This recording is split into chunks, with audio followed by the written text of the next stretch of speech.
It seems to me that there are three principal ways in which we can learn to do things or to understand things: looking, reading, or hearing. We can watch things done by other people and copy their movement and actions. This is the way in which we learn when we are very young. Babies and all young animals, of course, are very quick to copy the act of their mothers, and in this way they learn a very great amount in a remarkably short time. We continue throughout our lives to learn in this way, for we are always seeing others do certain things in certain ways and then making some attempt to carry out like act ourselves. When we grow up, however, we are able to make observations within much wider limit, and we are free to learn great numbers of things simply by watching. Not only can we see the life going on round about us, but we have also brought right into the home the moving picture and the TV set. There is perhaps no more interesting and successful method of learning about other countries than to watch moving picture that have been taken in those places. Most of us find it much easier to remember what we have seen than to remember what we have read in a book or have been told. Even a very good writer telling us of seen and doing in far off lands cannot bring to our mind so clear a picture of those countries, and can a quick short moving picture. That is way many schools use both TV and the moving picture in the course of instruction in subjects as different from one another as history and science.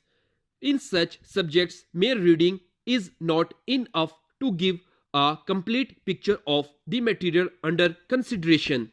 We can then use our eyes when we want to learn using our powers of seeing and of observation. We must also, however, use our powers of hearing.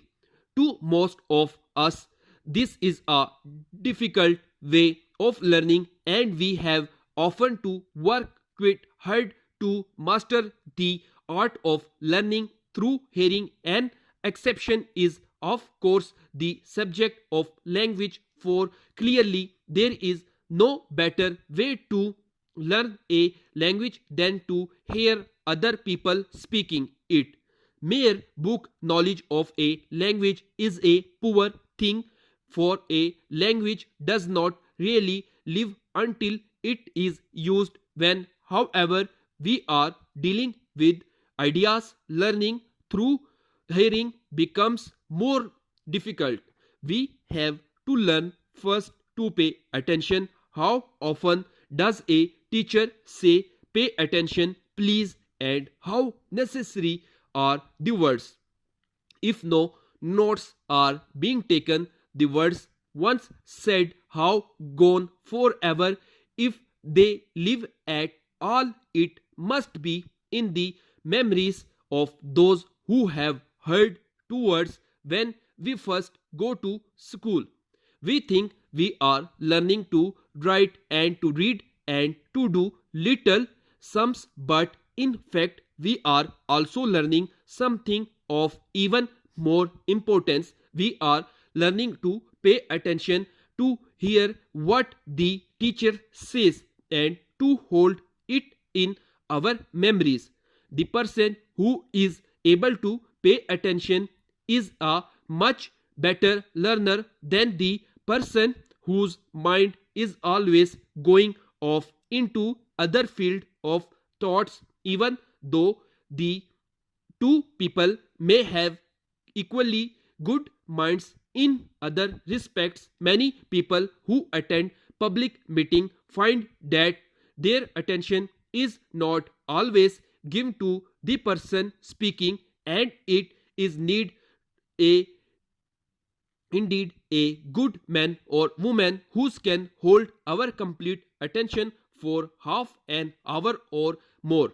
It is probably true that most people learn most things most easily through reading. They can read the material they wish to learn and can read it again many times if they so desire. They can memorize the written word with a reasonable degree of ease and can usually master a far large amount of material in this way in a given time than would be possible by any other method.